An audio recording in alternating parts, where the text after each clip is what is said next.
Does he have it? He's on the outside line though, going into the fastest corner on the circuit. Surely this can't work. Dominic Ligner has got a sensational run outside line now though for the heavy braking zone. Around the outside goes the Audi R8. Look how much Miller's caught back into play. Exactly, Miller's still start trouble. He's not on second and change. All of a sudden Miller's back in play. Can Barry do it? Big Barry's gonna do it. Big Barry!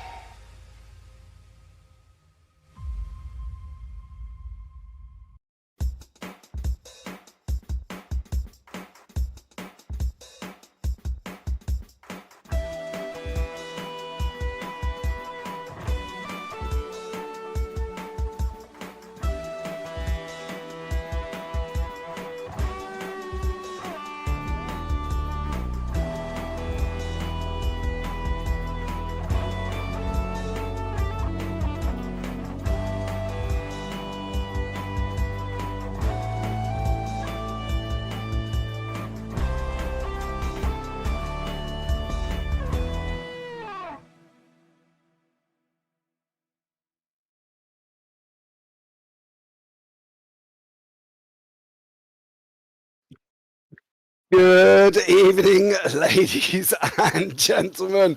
Welcome back for the VWSC Historic.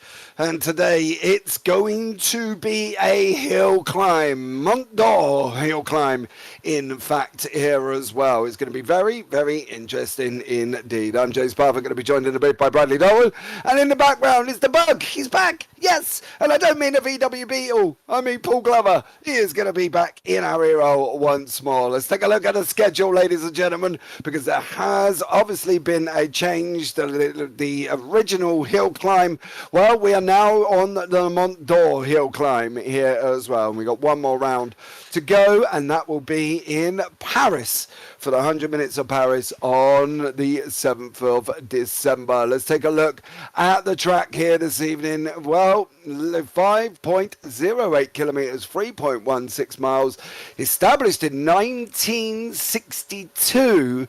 And, well, we've got 27 corners. I'm pretty sure there's a little bit more than that, I have to be honest, that one. So we'll see how we get on here as well. Let's take you in to the Div 3 Strats that's going to be taking place this evening. Well, tight focus on the weight transfer. Cars to beat will be the Ferrari 250. No pit stops. They get one lap running. That will be it. Over to the Div 1, Div 2s. Let's have a look at them. Cars to beat will be the Lotus 23B and the Giulia TZ. Keeping up momentum and hit the apexes. Well, that's great if there was curbs and not walls, fences, barbed wire, the whole lot there as well. Let's take a look at the scores at the moment here on the board, starting with the Div 3 AMS. It's Jerry Chen out in front on 94 points, George Angelidis on 91.1. Then there's a massive gap. It really is between them two, to be basically honest. We've got John Meyer, Peter Meyer, Barry DeMarzo, Jason White, Dave Coors, Yarizo Sakic, Tom Mountjoy in the teams, Flying Kiwi, Jerry Chen and John Meyer ahead of Scudiera Cavalli Ferrari here for Jason White, George Angelidis and Barry DeMarzo, 128 there as well. Let's go to the Div 3 Pros.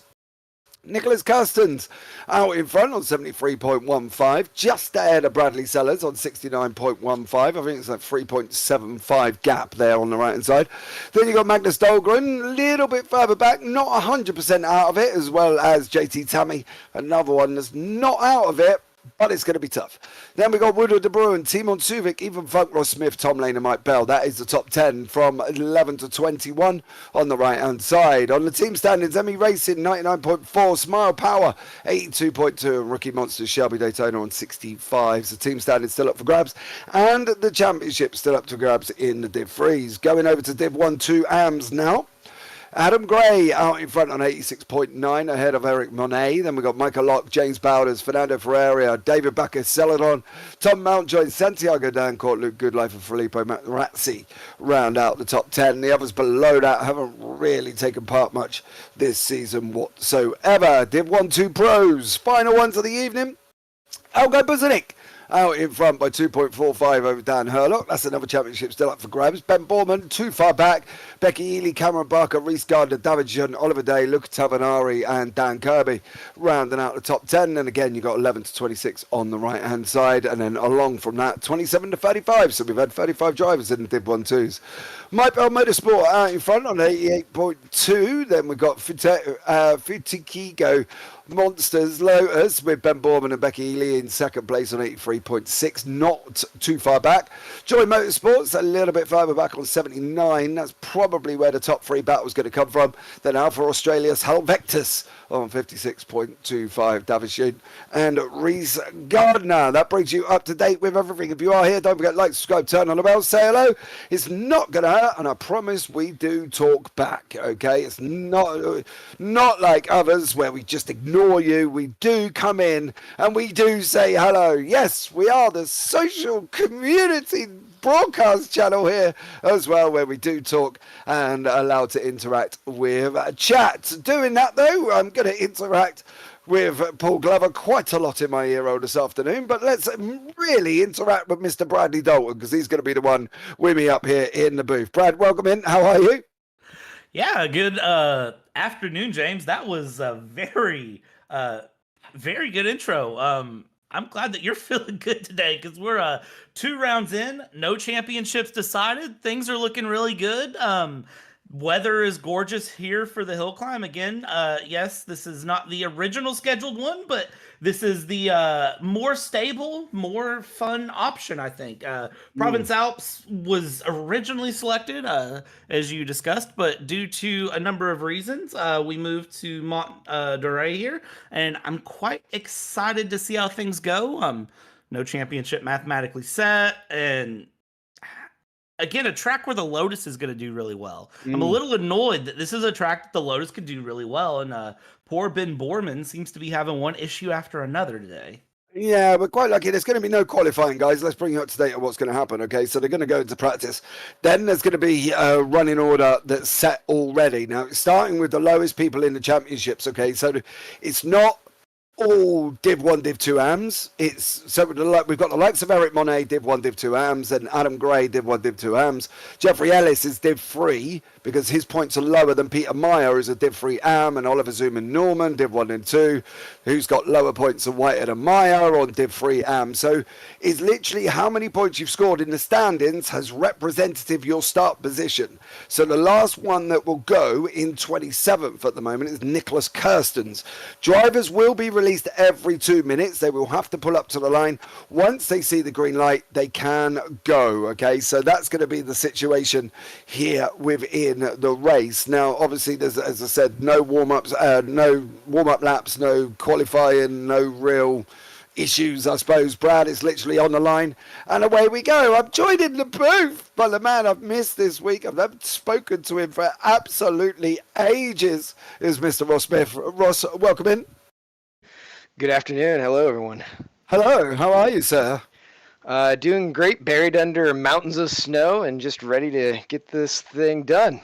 Oh, I want snow. We don't have snow. I had snow the other day for about 3 hours, but it was absolutely piddly, and it didn't settle, so I didn't have it was a bit of a pointless act, to be blatantly honest. What do we expect from Mont-Dore today?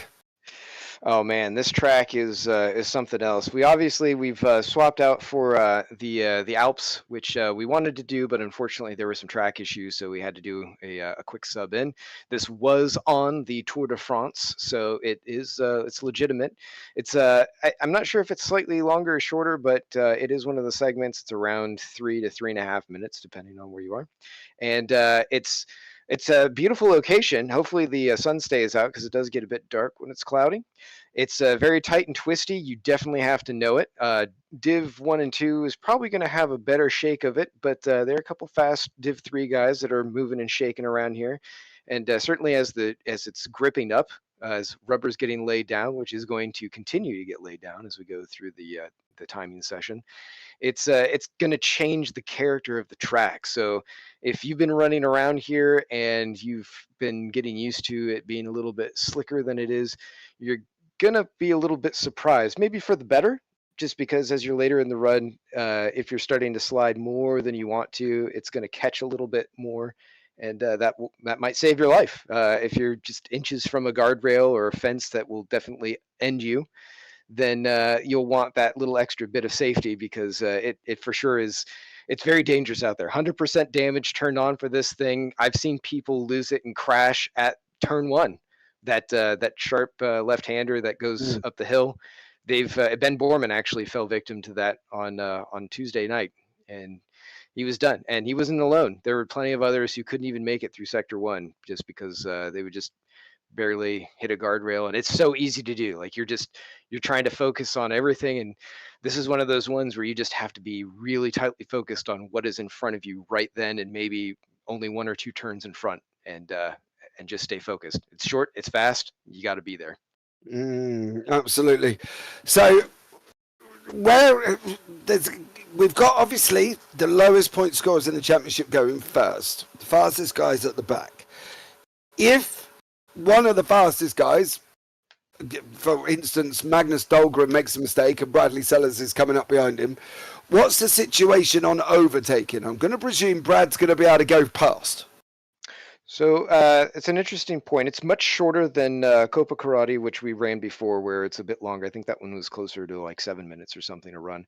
But for here, it's much faster. I mean, you're talking about a typical, just a little bit more than a typical lap time around most permanent road circuits. So if you catch somebody, which I think it's a 2-minute gap between drivers for today. Yep. Then they've done something awful wrong. They may have lost a wheel, but they can still keep going. That I haven't really seen too much of that. Typically, if you see whole wheels coming off, that car's not going anywhere. But in the rare circumstance, if somebody gets stuck and they just need to try and make it to the end to try and maybe get half a point or whatever it is, then the ruling is if you are caught and a driver is within 1 second behind you, you must let them by. You have to get out of the way and immediately let them pass. You cannot encumber them in any way, and you are not allowed to overtake them unless they've had a crash as well and they can't move. But generally, if you're dead, if your car cannot move, it's legitimately done, then you should exit the track immediately. Oh, so we're talking almost F1 blue flag rules. A bit, although I mean, in Rally Hillclimb, there shouldn't be overtaking. I mean, it's a bit of a meme if you get into that situation. So we're trying to look and make sure that doesn't happen. Dude, I'd like to point out, I've been sat here for the last hour watching practice. Trust me, there's been wheels going off all over the place. Oh yeah, right. I mean, you've got to push really hard right now to figure out where can you eke out that last little bit, because you don't have a whole lot of opportunity to make up on a longer hill climb or like a Targa Florio or something like that. 1 or 2 corners or something that you don't hit quite right. Okay, it's not the end of the world. But here, everything has to be as good as you can make it, because there just aren't enough corners to get better. So how are you getting on here at the moment? Considering the level of practice, much better than I anticipated, and I'm going to blame a lot of that on my teammate Wouter, who's been doing a great job putting together some setups. I mean, he's been working with Bradley Sellers and some of the other Rookie Monster Smile Power guys and getting it kind of dialed in. But it really helps, and certainly being a shorter circuit, it really helps to be able to just keep going at it over and over and over again, so that way you kind of just get it nailed in. And there's no weather today yet, so it should be clear throughout. And I think that's going to just keep helping everybody, actually. Yeah, I can't see any forecast either. I say that in a loose term, partly because I live in the UK. I've been told it's not a hurricane, and then we got hit with a smacking great big walking hurricane. So, I'm not going to fully put my neck out on the weather situation. Give us an update on SGS. Where are we at with modern and historics for next season? So it's very exciting right now. We're really starting to get a lot of these cars dialed in. I know Jerry and George have just been going absolutely balls to the wall on certainly the modern cars and getting them torn apart and rebuilt. Just finding every little nuance, every little thing that they can. Certainly bringing all the SGS cars in and getting rid of the Studio 397 cars. It's really rebalanced a lot of the way that everything here works. So just certainly on the GT3 side, that is. And then on the hypercars, it's kind of a similar deal. You know, they're really going with a fine-tooth comb through all of the settings and getting it set up. So it's a good advancement there. I'll kind of move along here because it sounds like there are some cars starting up. Yeah, Monet's not moved yet as of yet. He's first up. So, well, I'll stop talking. We can certainly keep going once we get going here and kind of track things. I'll be around. I'm not until the end. So, yeah. Oh, is that because your point score in the championship, Mr. Smith? Yeah, it has nothing to do with speed. I was going to say, it looks like we've got Fernando Ferrari heading out. Oh, Ferrari heading out first as well there. Not entirely sure if you can see the output. Ross, maybe you'll be able to give us a little bit of a talk in and tell us what situation we're kind of looking at with turn 1 and turn 2, because obviously it looks a very, very interesting circuit indeed. Yeah, this opening segment is going to be really, really strong. You got to get off the line real good right there. It looks like he's got a good clean getaway. Yep. Got to set up for this first hairpin, and then you just it kind of leads into the rest of it. You're up into the mountains and the countryside. So let's see how he does here. No, so Ferrari he's got the launch that he needs to get. Now, is he going to be being able to get up through this hairpin of turn 1? Because that looks quite a tricky corner. Yeah, that's when you absolutely have to nail just getting the car pointed the right way, and then that fast flowing section through the next part. Got to stay off the walls, got to stay off the railings there, and just line it up before you kind of open up into what's kind of the countryside. You start getting into the fences and the fields. You see lots of cows. Nice, love a good cow. You know what I mean? And apparently, according to people in Miro, the cows do wag their tails, which is nice. Thank you very much on that one. Well, Brad, I'll bring you in while we've got Mr. Smith in here as well. Have you done a hill climb before? I mean, I haven't personally ran one in a competitive setting. Now, the Kappa Karate hill climb, I know me and Mr. O'Leary did that earlier in the season, all the way back in, what was that, July now. Brought that to the screen, and this gives me a very similar feeling to Kappa Karate at the same time. Yeah, unfortunately, I wasn't here for that one, so we're gonna have to. I'm just gonna have to rely on you for Kappa Karate, Brad, there as well. Is this one of these racetracks, Ross? As we look at Ferrari running up now, is this one of these that we're gonna have to? You've got to sit back and concentrate 100%. You can't think about what you got for dinner or what you got to go and buy for shopping or what the wife wants for Christmas.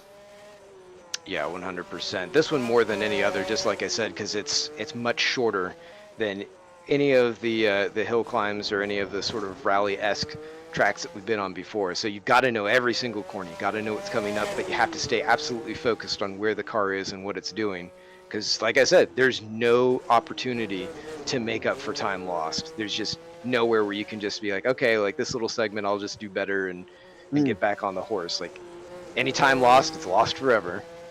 Katarinakis is off and running. Felipe Ducati is also running. Katarinakis is on the racetrack as well, and it's started his hill climb. Ducati started his as well. One lap, Ross, is that... does that add a massive amount of pressure knowing that you've only got one shot?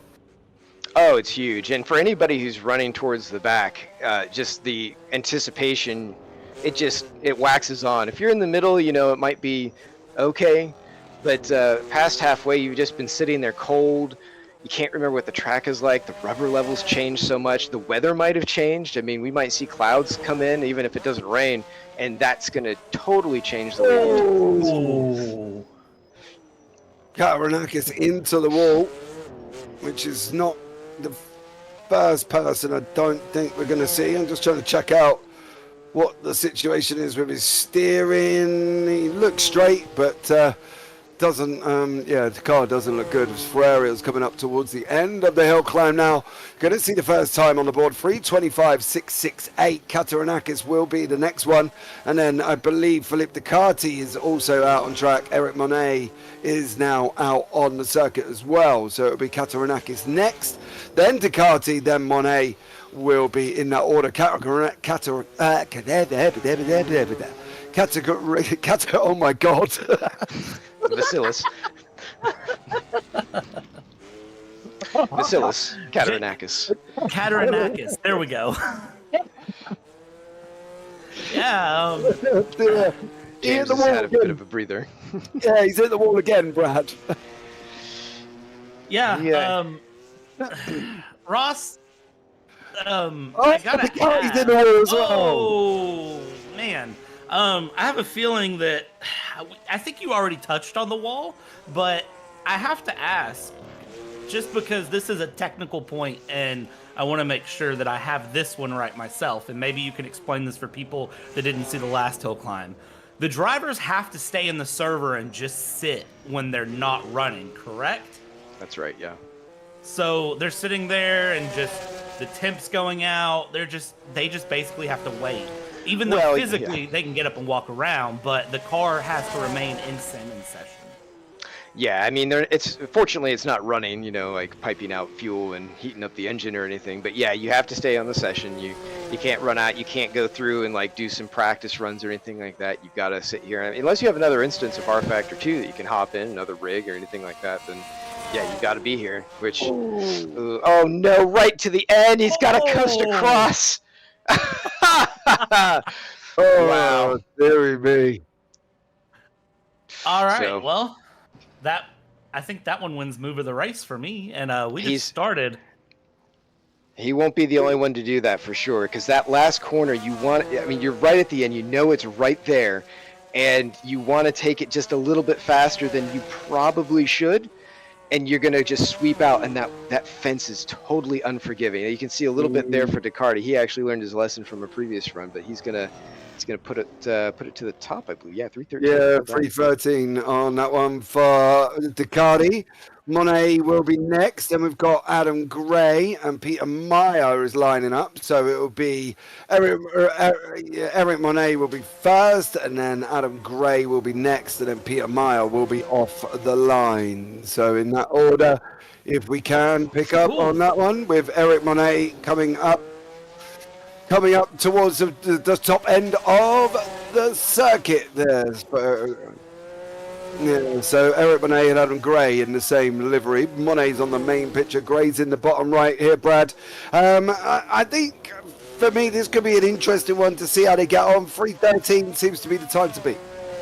Yeah, the times are very competitive. I was kind of looking at some of the practice times earlier on, and nobody seemed too far out of the loop. Now, of course, we haven't seen the Lotus go through. We haven't seen the Alfa Romeo go through. And, of course, Alfa Romeo has actually won races here. They won back in 1965 with Gene Roland. So the Alpha could be one to beat here. And of course the skateboard, we all love the skateboard. So keep your eyes on Becky Ely when Becky Ely runs through. But in real life, this is about a 4.5 minute to 4 to 4.5 minute run. So the times are very there for what I would expect. And honestly, the speeds are all very up there as well, as we watch Div 1 and 2s kind of continue their way along.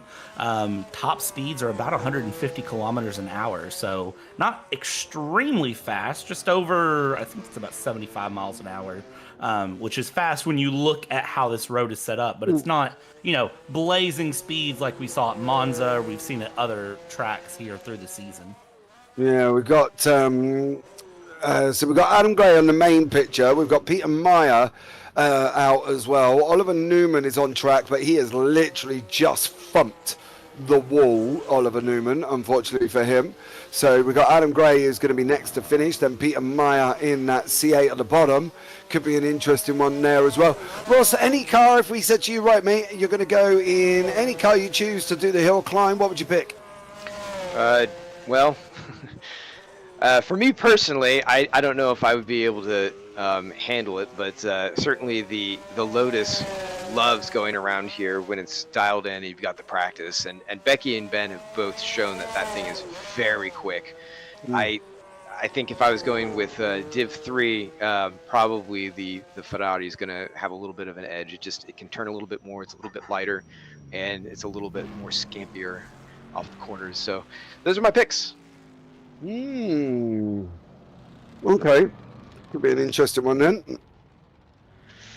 Yeah, we've got obviously Ducati, Monet and Gray have set times at the moment. Then we've got Ferrari and Katarinakis in 5th. We've got Peter Meyer on the main screen. We've got Oliver Newman is the runner, but if you have a look on the front, I don't know if, Oliver Newman's car is pretty battered after he absolutely thumped the corner. We've got Jason Whitehead.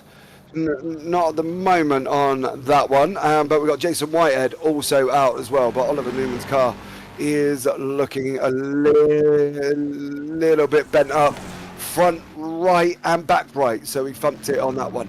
Peter Meyer is coming over the line now as well. What is Meyer's time going to do? Is he going to go at the top? He's not. He's in 2nd place on a 3:18.377, so a great run from Meyer. Newman will be the next one over the line, and then we got Jason Whitehead will be the one after that. But Oliver Newman will be over the line. Not a bad time for Peter Meyer, but Ducati at the moment, Brad, seems to be tearing everybody up. Yeah, and that's going to be the big key for Ducati is getting out there early. The 3:13.788 is a really good Div 1-2 time, and I'm curious to see how the rest of the Div 1-2 pros respond to that as they go through. The Div 1-2, I do think, is the faster car today compared to the Div 3 just because of the nature of the track. But again, Becky Ely, I still think, is going to be the one to come out and set the best time. I'm not sure exactly what is gonna come out of that though. Kind of again looking at the different times, I think that Lotus, the lightweight, the high speed, we've seen it at very complicated tracks out, and I think Becky Ely might be able to put another win here in historic in her belt. Yeah, I think Borman and Ely looking strong here, Ross. Newman comes over the line. Yeah, I have to say I'm kind of impressed with the that Corvette's time. I know I'm kind of jumping class here, but both JT and John they've managed to wheel that big boat around here like professionals. They're definitely captains of the sea on this mountain. And it's good to see Jason Whitehead back. He's been absent for a while. He actually was right in the path of that hurricane that went through in North Carolina. And I know that just talking with him kind of offline, he's been very busy with just a lot of life things and pretty stressed out. So he's saying that it's nice to be able to finally get back in and do a little bit of driving. It looks like he's having not too bad of a time today too. So good way to reintroduce yourself. Jason Whitehead out on the circuit at the moment there. So we've got Whitehead out, Myers on the circuit, Wood is lining up, Tony McCoffin, I don't even know where I think my wife's taking me dentures out or something today, and taking the cream away or something. They ain't staying in me gob very well. McCoffin's on the circuit. Whitehead's is on the. I'm surprised we've got 3. We normally have 2 and 1 at the line, but we've actually got 3 out on the circuit at the moment. Whitehead, Meyer, and McCoffin. I'm a bit surprised by that, Ross, because that gives us a 6-minute feed, and we've only got 3-minute laps. Yep, it's going to be kind of a quick one today. A little lower turnout. I think there are some people who had to be off for various holiday-related things or just life things. So it's a little bit smaller field than we normally see, but still going to be good times. It's even though it's a shorter distance. It's a big important run leading up to the end. You've seen already that there are very close championships. So even though it feels like it's a little bit different, maybe pressure changes just because it's a hill climb versus just an out-and-out race. It's still high pressure. There's only one more round after this. You got to maximize points. The pressure anxiety when you're on track right now is going to be the highest it's going to be if you're in those title fights. Yeah, good exit right there. That's going to be a good time. Yeah, Whitehead went over the line on the board at the moment. Still not first place though. 3:16.187 for Whitehead on that. John Mayer will be the next one over the line. And what is he going to be able to do on that? Nothing. He thumps into a wall, adds more damage on the left hand side as well. He's another one in a bit of a beaten up left-hand side machine there for the Flywing Kiwi Racing John Mayer. So great job from him managing to get that car as they dragged that car to the line there as well, Brad. So good runs from Sam. Ducati still leading the way. Yeah, and as we go through here, a couple of hard hit on the wall from Mayer going through, but a couple of points I do want to talk about. We talked about the Drivers' Championship. We touched on it at the top. Ross just mentioned it again. This is a big implication race for the Drivers' Championship. No championship is decided. The only thing that I think is decided officially today is that Ben Borman is out on Div 1-2 because Ben Borman decided to press the brake pedal like he was trying to win a weightlifting competition and busted his brake pedal, then fixed it, and then the PC decided it was done for the day. So Ben Borman is officially out of the battle for Div 1-2. However, there is still a battle for Div 1-2 going through. So Div 3, you've got a 4-car battle that's showing up in teams. You still have 3 teams that are battling. Div 3M, it's Jerry Chen and George Angelides. Where have we seen this storybook before? Flying Kiwi and Scudero Cavalli battling in the teams again. Still plenty of time to go there. And again, in Div 1-2, it's Boosink and Herlock that have just jumped back and forth the whole time. 1-2M, Eric Monet and Adam Gray that have just bounced back and forth. And depending on how this round goes, nobody's going to come out of this a Max Verstappen and secure the championship with some rounds to go. But, you know, we basically have the equivalent of, you know, just an all-out brawl for the final round in Paris. Yeah, we're going to lose Ross Smith now as well. Ross, are you off? Oh. Not yet, but I will be. I'm going to have to go get ready when Herlock is on point. Well, we've got at the moment Neil Wood out on track. Scar Pope is off out on track, and David Junt is waiting there. Tavanari is also out on track. So we've got another 3 cars again: Neil Wood, Scar Pope, and Tavanari. Oliver Day has just set off, so we've got 4 out on circuit. Doesn't seem 2 minutes to me, Ross. Well, some of it might be, I don't know, maybe George has moved it up for today. I may have missed that during the driver's brief since I was in here chatting with you folks. But it's kind of interesting. So like the start-finish line where it is, they've actually updated the light so that way it cycles through. So some of that, just depending on how fast it's moving, might be releasing people just a little bit sooner, maybe. Good exit there by Neil. Neil Wood, yeah, he's going to go over the line. He's going to go into 6th, though, for Neil. We're going to have Scar Pope, I believe, will be the next one over the line. And David Junt, is it Junt? No, Junt's on the line. Scar Pope, Tavanari, and then I believe Oliver Day. They're the 3 running order currently as well. So Scar will be the first one over the line in his little Alpine A110 as he's coming up towards the end of the lap.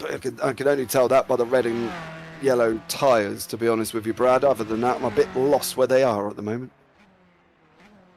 Wouldn't it be a storybook moment if Scar Pope here in this Alpine were to win everything today here with a French hill climb? Wouldn't that just be a good little storybook moment of the day? Don't know that it's going to happen because looking at some of the practice run sessions before, ideally the Lotus is the best car. Scar Pope can't land a time doing that. But he was finished. He was finished. He was over the line. There's a little celebration, yeah. He was celebrating. Tavanari is the next one. I think we've got coming towards the end.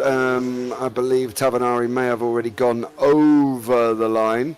And he has, and he's gone on top at this moment in time and on a 3:11. Looks like Ollie Day as well. Okay. A little bit of connection. Yeah, connection issues for Ollie Day.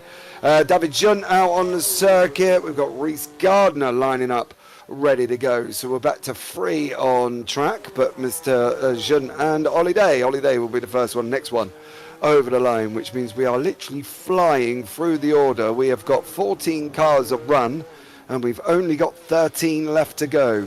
Quick fire, thick and fast here, Mr. Smith.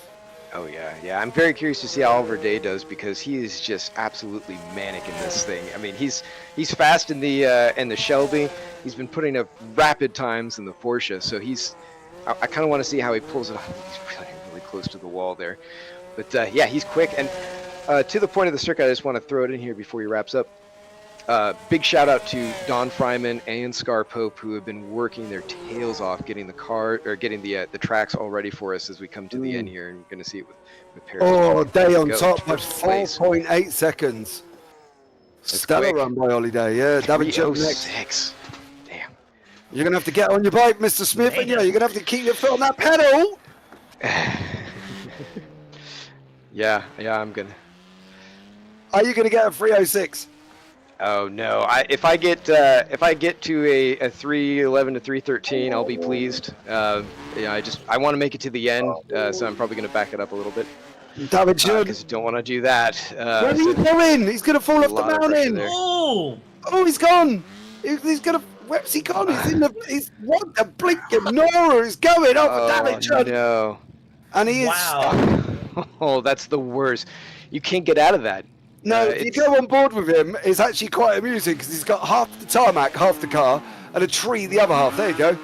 There's David Judd's situation. That's unfortunate. You I can't feel for park him. there. He ain't going to be able to do nothing out of that, unfortunately, for David Judd. He is stock.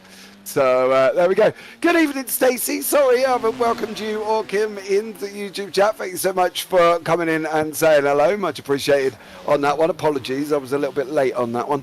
But yeah, it's going to be interesting. Poor old David Judd isn't going to get a time on the board. But I can tell you one lady who is the recently married Becky Ely, who is out on that Lotus. So we'll keep an eye on her run as well, because I think that's going to be an interesting one. David is still stuck in the tarmac. Not entirely sure why he's not just going back to pit lane on that one. Ross, any idea?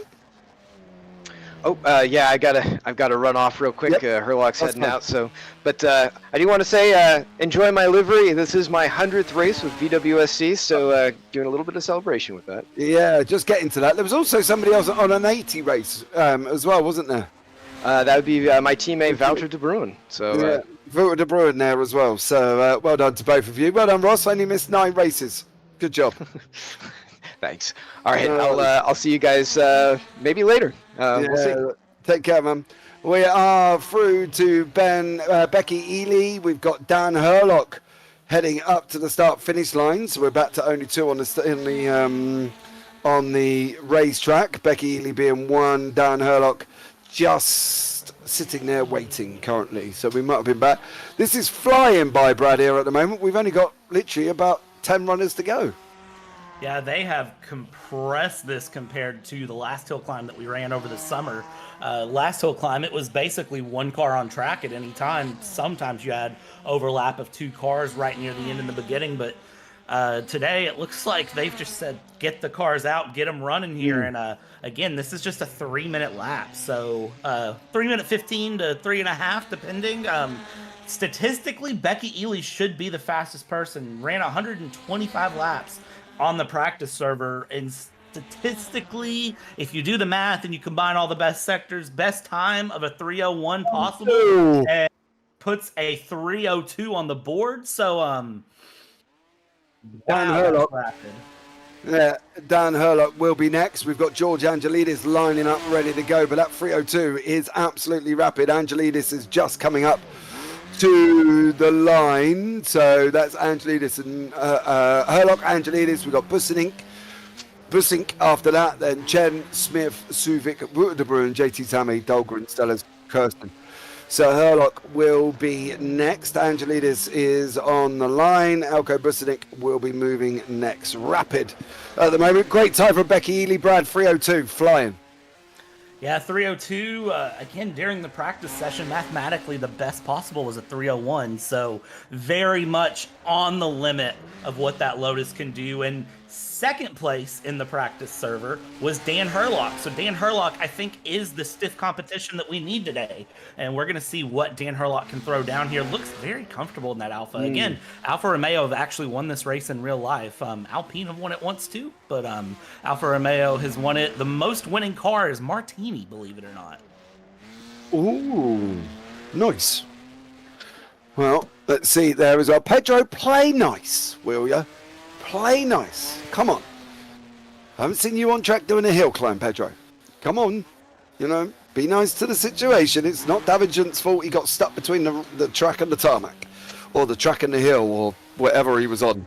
He was there. He was stuck. Herlock's out. Angelidis is moving. Busenik's on the start line, so there'll be the next one. So Herlock's coming up towards the end. I recognise that by the tyres there, Brad, as well. Kind of a distinguishing mark that they've just got this final run up to the end of the end of the lap. Yeah, and that is, again, this is one of the fun things with hill climbs, I find, James. And this is something that, you know, I used to play WRC for fun and, you know, the dirt games. One of the things with those is learning the session, learning the hill climb was something you just had to get comfortable with. As Herlock comes across, not a bad time though.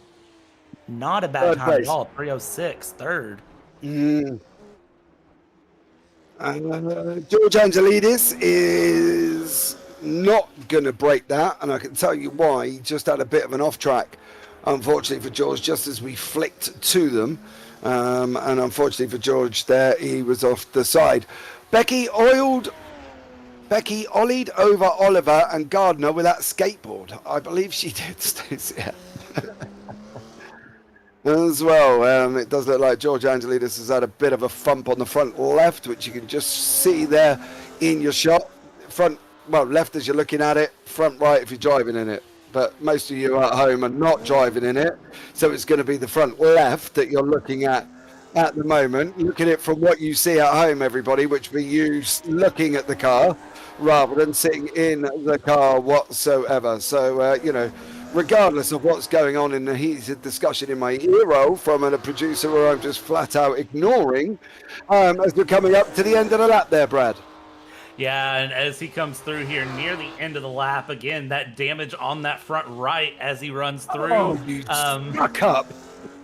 Jesus Christ. I have to hear him in my ear, Oh, my too. God. If And you I'm just cannot saying, hear I think what he's is correct. going on. Brad, gee, give over. We got most of the people at home. It's the front left they're looking at, not the front right from behind the wheel. Stop it. You walk into the booth and the first thing you do is drop Paul Glover an apple. God, Jesus Christ! It's like two for one up here. I'm not having this. I've had to hear Paul in my ear when you haven't for several races this season. I know. He's not technically wrong, though. You would say front right, but front left from your point of view at home. You'd say it backwards. That's what I how said. you said it. Thank you. You said it. You said it different. It's not the Oh same. my God. What's your language, James? They don't understand the front left as you're looking at the car compared to front right if you're driving it. How much more basic do I need to get? Everybody on that one. Let me know in YouTube chat what you think. Is it front left or front right as you're looking at the car? Jerry Chen's out on the circuit as well, which means we are literally 1, 2, 3, 4, 5, 6, 7 to go. Busenik is just come over the line. Great job from Elko. He is in second place at this moment in time on a 2:03.938, so the times to get him rapid. It's all going to be about Jerry Chen, who's going to be next. Smith needs to be on deck, but at the moment, where is Mr. Ross Smith? He is not on deck. He is not even in the car. He's got the gold livery on his machine, celebrating his 100th race here as well. Believe it or not, he's only missed 9 races, Brad, out of the 109 that's been run. Yeah, and when you think about that, that's a big achievement to miss just 9 races out of the 109 that's been run. Of course, we know Ross is going to take the wonderful commentator approach coming in, or admin approach, whatever approach he wants to do. He is, pretty openly spoke about that after this season, he's going to take some time and really dive into SGS, which, considering, their goals for 2025 with both modern and historic, the upcoming historic cars that are going to be a lot of fun to watch. I'm kind of not surprised to see him taking that approach, because those historic cars for next year are going to be a handful for him to put together and finalize, and they're going to need tweaking through the season. And of course, the modern cars, stepping in with every single car will be Storm Gang simulations in the modern series. That's going to take some tweaking and some finalizing and through, which I know they've been working on since July. I know they've been working on the historic cars for just as long. It's going to be fun to see. And yes, I cannot say what the historic cars are. I've been sworn to secrecy, but I think everyone's going to be very happy when they come out, which hopefully will be next week. Yeah, on the last race of the season, we will find out on that one. Front right quarter panel, Stacey, I could go off you. Get off. Get up. Right. Take care on that one. I don't really... I've got a bug, right? Have you ever had one of them annoying flies that fly around your head to the point of where you want to smack it so hard and squish it? That's how I feel right about now. There's a bug that I have buzzing around in my ear roll. And if I could squat it and put it on my hand and squish it, I would. Unfortunately, we're quite far away from each other at the moment, so I just have to listen as Jerry Chen goes over the line at this moment in time. What is he going to be able to do? Is he going to take that place away from Ely? No. Oh my God, he was well slow. Down in 17th on a 3:25.444. Not a good run for Jerry Chen there. I'm ignoring Paul at this moment in time, Brad, so not a good run from Jerry Chen at all. Yeah, no, and again, that's kind of what I expect from the Div 3 cars, is to be well off the pace of what we're seeing, and that is just weight. That is the size difference of the car, and, you know, we saw it in previous races. Bridgehampton, we really saw it, where you would see, you know, in certain sectors of Bridgehampton, the Div 1-2 cars just corner better, they run better, and they would catch up. And then the Div 3 cars would open things up. And, you know, on the power straights, that's where the Div 3 cars made the difference. And as we see Ross Smith here on track with that number 100 going, it's the 00, but hey, 100, you know, going through, celebrating again that 100th race start here with VWSC. Yeah, I do agree. I love the fact that he's done with his livery. Looks like it's really amazing. You need an ice pack to get rid of that noise in your ear. I do. Yeah, that and the mute button stays. So there we go. Ross Hamilton is celebrating livery. Oh my God. Oh dear. Oh, I think I'm going to have to report Paul to HR. So that's the wife. He can deal with that one. So good luck with that. Team on, yeah, good luck. Team on Subic is also out on track. Ross Smith is running. De Bruyne, who's celebrating 80 races in VWSC as well. So he's out on that. But we've got Smith running forward on a currently trying to beat a 3:02.617, sorry, from Becky Ely in that Lotus. Here, Ross in the Shelby Daytona. He said he would rather be in a Ferrari. What do you think? Is it driver ability on these, do you reckon? I do think the Ferrari is better suited for this track, all things considered. Just looking at the characteristics of the car, what we've seen through the season, I can see why he'd rather be in a Ferrari. I don't think the Shelby necessarily has the cornering ability, even though, I mean, Ross is making it look good. I just don't think it's the ideal car for a hill climb. I think that's, do you know what, it's probably the only thing I'm going to agree with what's just been said in my ear. It does look a very heavy, sluggish car. If he doesn't maintain that gear ratio and that roll of the car, I believe it's going to, you know, it takes a while to get going. You know what I mean? It's like a Model T4. You know, you have to crank the wind up quite a few times before he'll even think about spitting in. And this kind of looks the same at certain corners. As he comes around the final corner now, what has Smith done on the board? Puts himself in 6th place, and then after the line finishes off there as well. De Bruyne, Timon Suvic going to be the next one over the line as well. But he's also in that Ferrari GTO, again, another one that looks quite sluggish at times. I do wonder if the skateboard's going to be the strongest here, Brad, partly due to the light nature of it.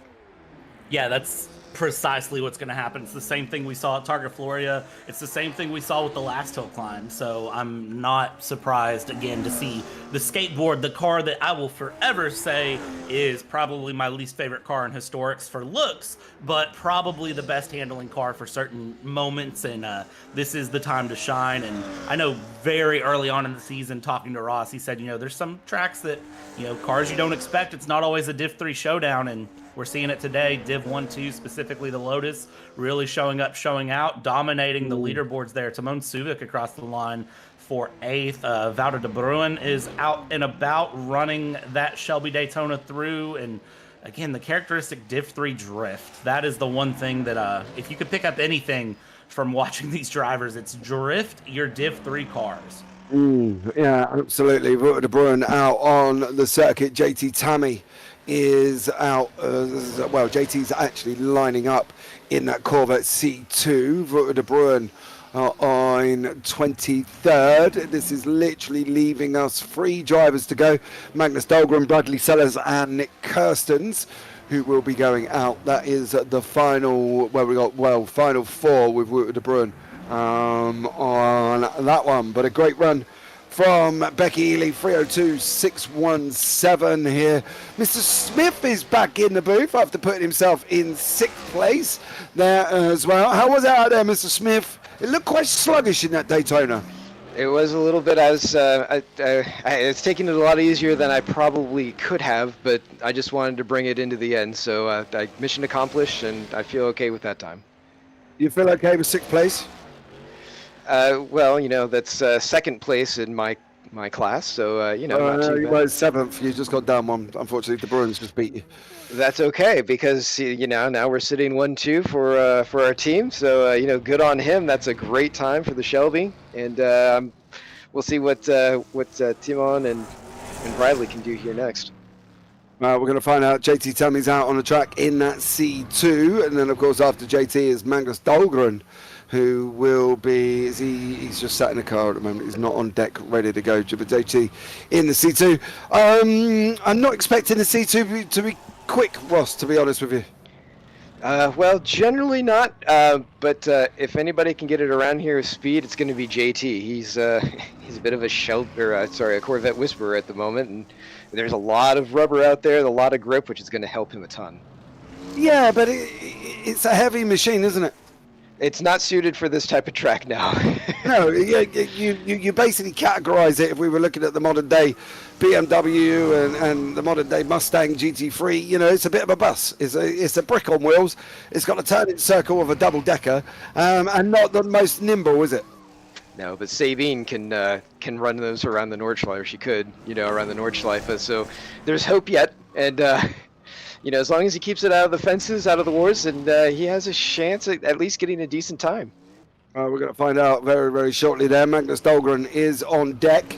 In fact, he is on his way. He is in that Ferrari 250 GTO. JT Tammy sitting on the moment on the way up. He is halfway up, I believe, the circuit. So I'm just going to check my track map. He is on turn 20 before he goes on the run through La Carrera, through 21, 22, 4, 5, 6, 7 and 8.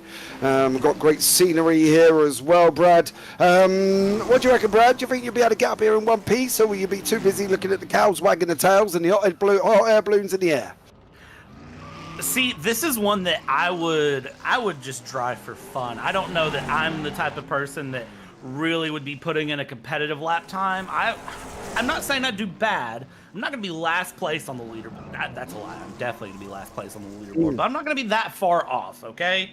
This is one of those that I would drive just for enjoyment more than anything. For me, this is sim racing. Being able to do stuff like this is really enjoyable for me. And yes, the cows wagging their tails do help. I might have to stop for a couple seconds and enjoy that. I think I would as well, to be blatantly honest. JT Tammy goes into 10th place here. He's just done a 3:13.069. So the bus didn't quite do what we thought it was going to do, Mr. Smith. That's still a lot better than I think a lot of people could do coming in here with any car. But certainly in that Corvette Stingray, he's given it all he's got. I don't know that you can make it go too much faster than that. No, to be fair, without giving it a good old shove or something, putting nitrous oxide in a car, that would be quite funny. I'd love to see a C2 with nitrous oxide drag strip, Ross. Maybe we could do that as an event. You know what I mean? Well, go to Paris next week, and it's got a few spots where it definitely feels like one. Yeah, there are the cows on the left-hand side there. There's the hot air balloons in the background. Don't even go there. I don't know what's going on. I don't know what the teeth are not working. I think James might need a nap after this. He's been struggling today. I don't even drink. That's what I- makes it worse. It's not even like I've been on the wine or anything before I got here. Sellers is upside down. What has happened to Sellers?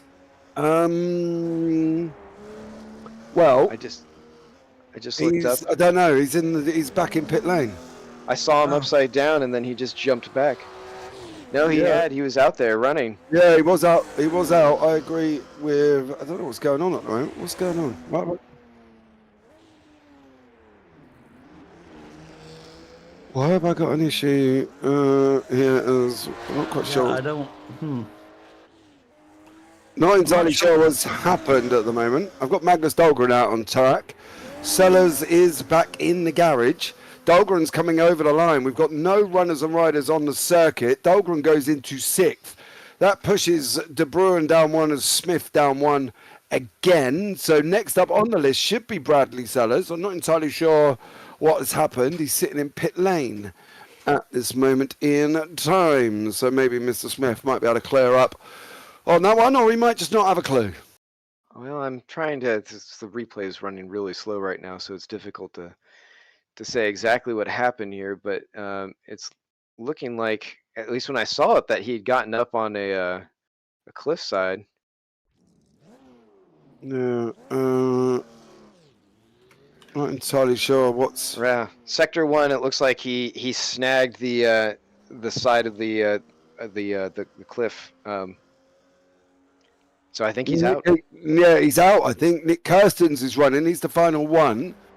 He's just about to get underway. I can't get the replay to work either. It's running in like super slow-mo. And it won't speed up anymore for me, unfortunately. So I am I've got super slow-mo replay currently, not quite working out, but we get 3 minutes to look at Nick Kirstens, the final runner here, guys, as well. And the final runner of the night, he has got a 3:02.617 to beat. It's all about Nick Kirstens. Is he going to be able to beat him? Is he going to be able to write the book and continue on in that championship fight? Or is he going to be a bit of a damp squib in that Ferrari and lose out to the Lotus 23B skateboard, driven by the recently married Becky Ely here as well? Brad, what do you reckon? Well, considering he just ate the barrier, I'm going to tell you that he's going to have a struggle to go through, because now it's that front right that is damaged Or front very left, hard. depending on which way you're looking at the car. Front right, thank you. Front right. Yeah, actually. Front left Thank if you, you're at Ross. home looking at the car. All right? If you're in a mirror. From your perspective. So Nicholas basically is. I mean, he's only got himself to beat at this point. We'll see what he can pull out of the bag, though. 100% damage, though. That thing's got to be knackered for as hard as he hit. Yeah, he did absolutely punched it there as well. I can't repeat what the wonderful fly in the ear has said, but I'm going to ask a follow-up question. James, do you all live relatively close to each other? No. Do you know the interesting thing? He's a couple of hours away. He's got to drive you're through. close. Yeah, relatively. He's got to drive through the sheeps and the fields to get to me, and obviously the home security system, which involves the wife and a baseball bat. So this could be quite interesting if he's really going to come and have a run. So let's see. But as you can see, the damage on Nick Kirsten's car on the front left if you're sitting at home watching it, front right if you're driving the machine. So there we go on that one. I don't know. I think this could be Becky Ely's win here, to be honest with you, Ross. I don't think Kirsten's going to have the gruff after smacking that car up. Well, I'm trying to see what his Sector 2 time is here, which at 1 minute 5, that's still pretty quick. I mean, he has a chance if he can eke it out, but that thing looks so unwieldy right now. So far, he is currently 10 seconds behind Ely's time. Ely's Sectors 1 was a 53.6, Kirsten's 60.0, Ely's 2 was 57, Kirsten's 60. So at the moment, he is 10 seconds back, which could put him right the way down the order as I just try and figure out where he's likely to be. 10 seconds on a 3:02. He's going to do a 3:12. That's going to put him within 12th, 11th and 10th place if he carries on like this one, Brad. So for poor old Nick Kirstens, it's all gone wrong at the end, Brad. That it has, but again, for the hill climb itself, just showing up, putting the effort in, it's to be commended. Hats off to all the drivers showing up here and putting in laps, putting in time, putting in effort. This is a difficult course, but as you can see from the front end, only the strong survive. And for Nicholas there, it's a very, very good run. 10 seconds back, Nick Kirstens, 3:12.654. That is it. Jobs are good, and Becky Healy takes the victory in the win there as well. Nice speedy one this evening. So we've got currently at this moment in time Becky Healy taking the win for Div 1, Div 2. Dahlgren, Div 3. Div 1, Div 2 AMS with Ducati. Div 3 AMS was Jason Whitehead. So a great victory for all of them.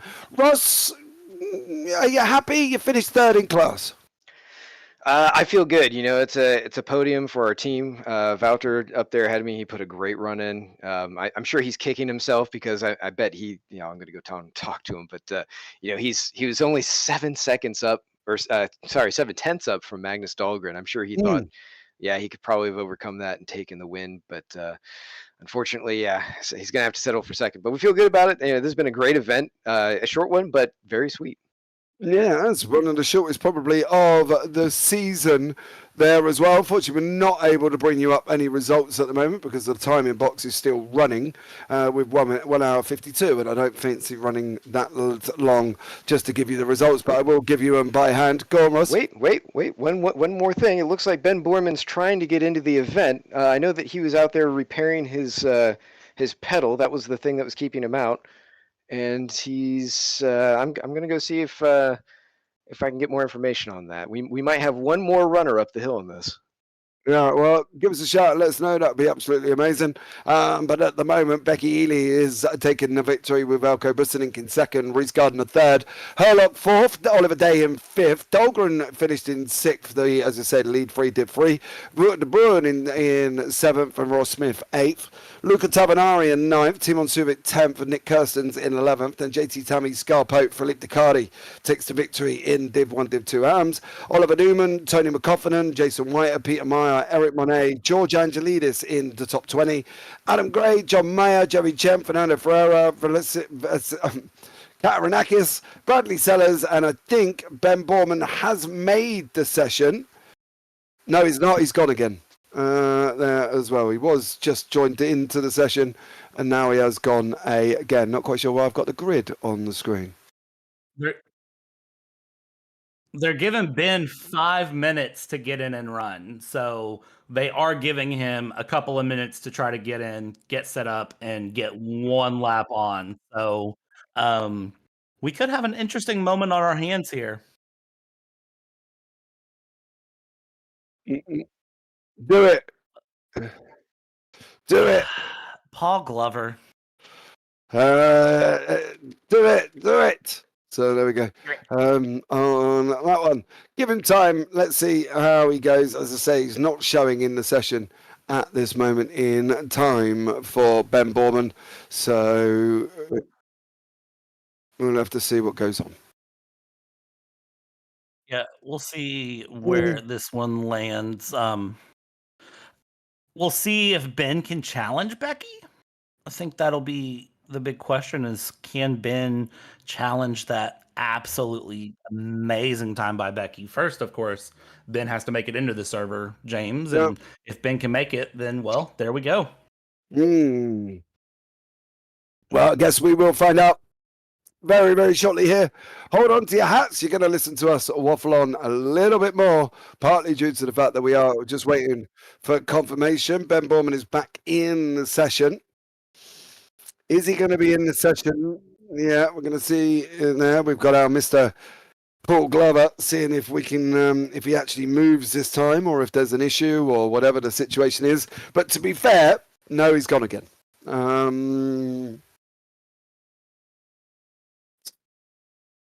He's gone. It doesn't look like he's going to be doing this. I don't think so. I mean, he's giving it the old college try, though. Yeah, I suppose that's the good thing to try, but yeah, not happening.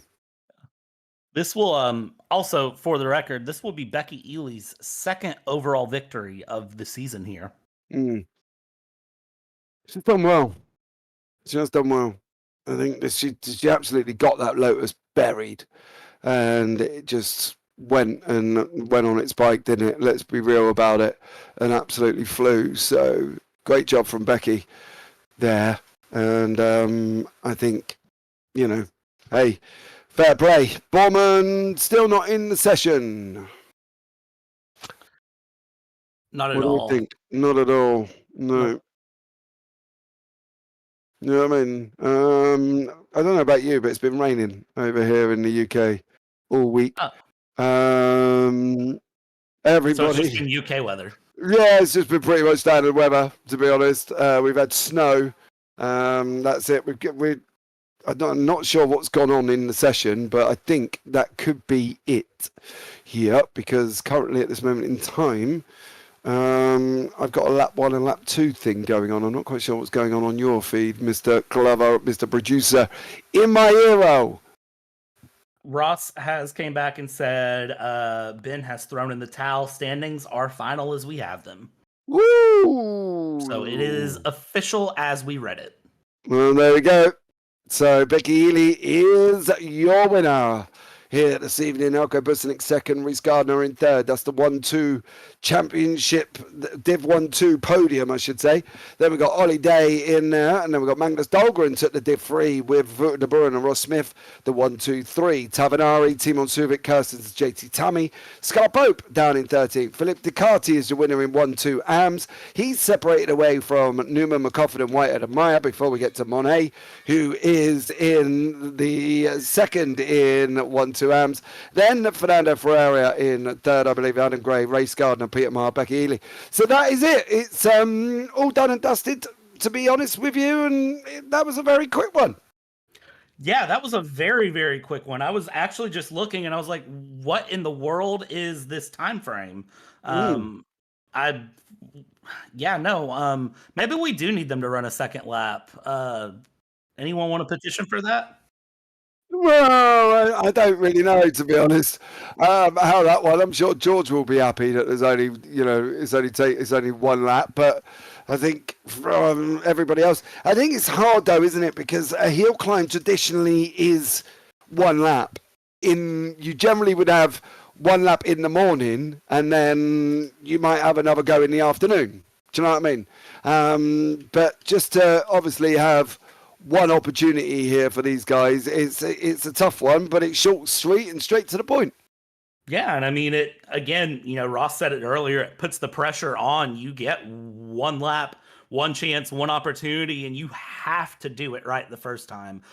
Get all of your bad runs out in practice, because once you're on the big screen here, it is won, it is done, and if you bend it into turn one, then it's just game over at that point. You're done.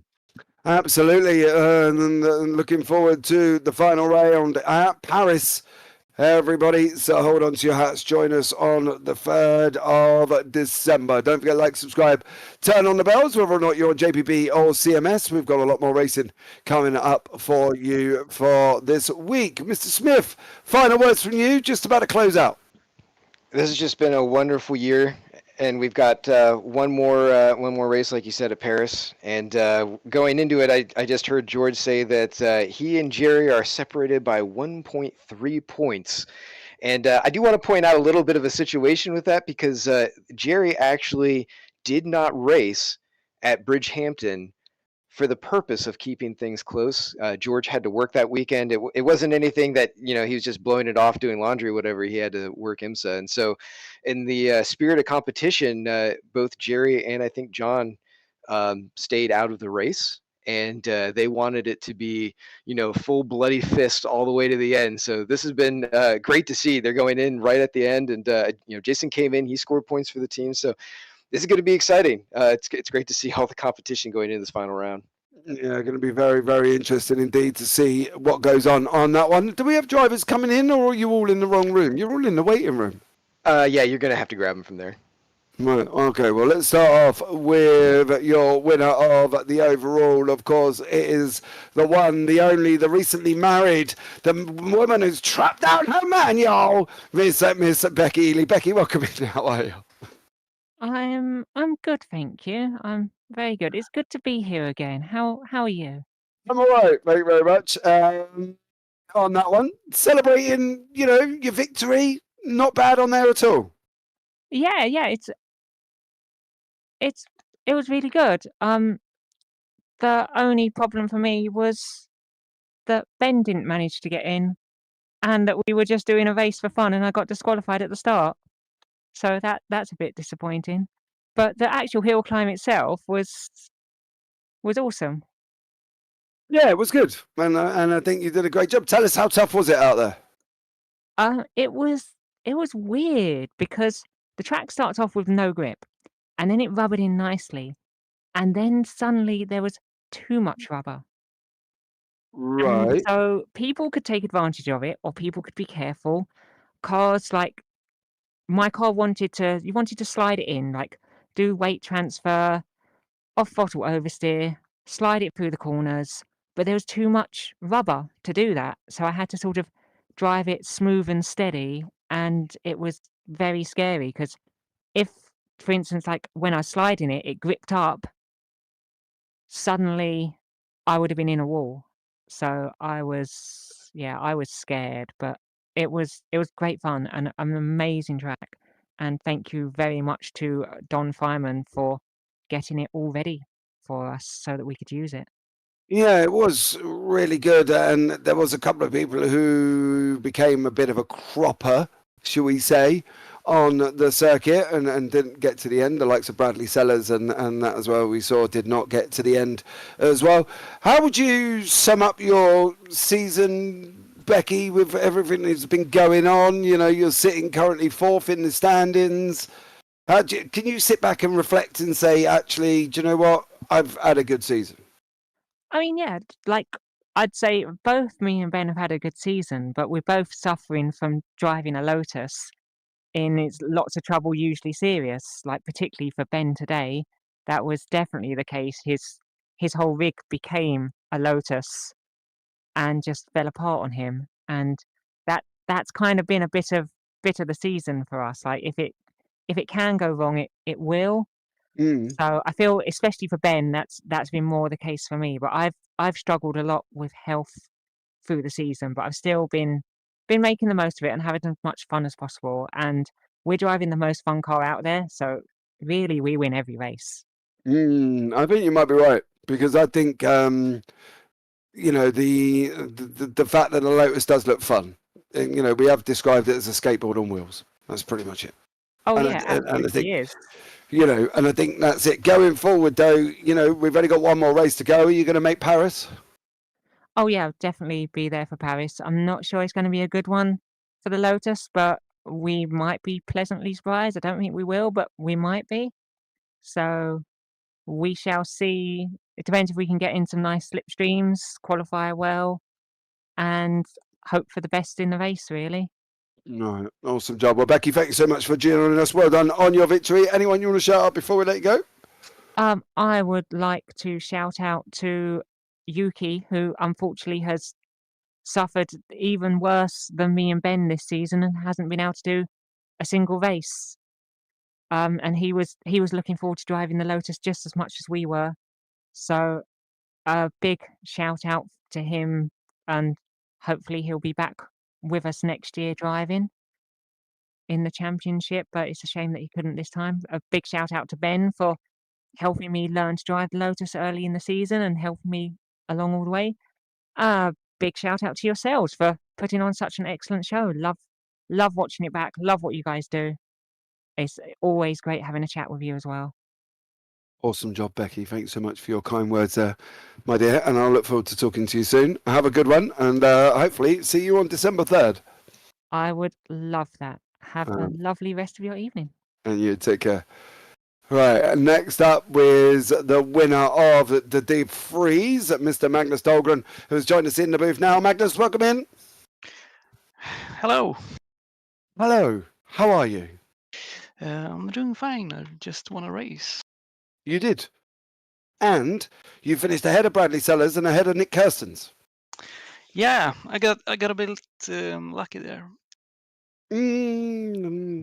I would probably say it's more of a skill issue on their part. You finished the lap and had a great time.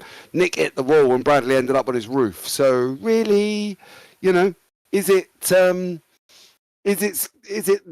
luck or is it a skill issue? Only they will know. Listen, though, Magnus, how tough was it out there? It was tough in that way that I thought I felt, oh Jesus, I can't talk. No, I've had that trouble all afternoon, mate. Don't worry too much. It just it wasn't so hard. It was just getting warmed up in the body. Yeah, I know how you feel on that one. Listen, going forward, we've got Paris coming up. Are you going to make next week? For sure, absolutely. Awesome job. Well, congratulations again. Thank you so much for joining us. Anyone you want to shout out before we let you go? Basically everybody. I'm having a great time doing this, and it's just so fun. And thank you to you guys and CMS, and also my teammates, Timon Suvik and Alexander Schultz. I want to say thank you to those guys for the team championship. Awesome job. Well, thanks so much there, Magnus. Take care, bud, and look forward to catching up with you soon. Take care. Thanks. Bye. Bye. Brad, you're going to have to get me out of a jam here. Who was 1-2? I cannot remember. You're asking me to get you out of a jam that I cannot get you out of right now. Because Becky, oh my God, I've completely lost. We just watched this too, is what I know, I didn't write it down. Paul, did you write it down? Get me out of a jam. Who's next? Hold on. So that was Dahlgren. So it would be Philippe Ducardi or Jason Whited.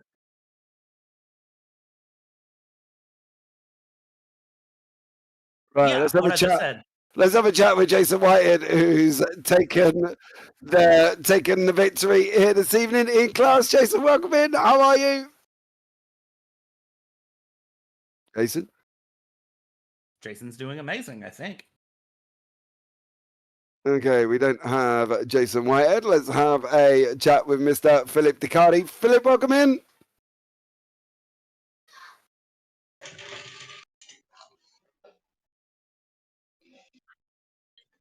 Okay. Philippe? Yeah, I'm here. Hey, Philip, how are you? Well, my electricity goes down minutes ago, and I quickly go to the cell phone to don't lose the interview. So, but I barely listen to you guys. Hope you don't listen me. Yeah, we won't keep you for long there as well. Winning the Div 1 2 AMZ, that's a great achievement. Well, I don't know. It's win Hillclimb. I do love Hillclimb. I always look in videos and look at things like that. And I win a race like that is so special. But a special thanks to my team, to my teammates. They support me a lot. And I'm so proud of the team and my teammates doing so well whole the year. They manage the team when I'm off and suspended beginning of the year. I'm not good phase and need to phase through. And I come back and they eliminate the team, stay in the team. So I can't describe how grateful I am to my teammates. It's for you guys. All right, man. Well done, Philip, there as well. Anybody else you want to shout out apart from your teammates, of course? Sorry? Anybody else you would like to say thank you to? To my friends and my teammates, of course. And for you too, the commentators, so nice. I really like the job of the commentators here. I'm biggest fan. Congratulations to you guys. All right, Philip. Well done there, dear sir. Thanks so much for joining us, and look forward to catching up with you soon. Thank you. Bye. Right, now let's see if we can get Jason Whitehead in the booth. Jason, are you there? No. Okay, well, that's going to wrap up the driver interviews there. We heard from 3 of the 4 winners. It does look like that we've lost the final one here as well, Mr. Jason Whitehead. Brad, sum it up for us before we say our goodbyes. A very fast and furious hill climb where drivers needed to avoid the guardrails. Some did, some didn't. And in the end, the Lotus that weighs all of 450 kilograms managed to fly up a hill. Okay. Well, there you go. That sums it up. That's it, guys. That's going to be everybody. Thank you so much for joining us. Much love to you. Oh, I've been James Parfitt. I've been alongside Bradley Dalton. And we've had Paul Glover in our ear roll, as we always do. But for now, take care. Have a great week. And you never know, we might see you on the track sometime. Good night.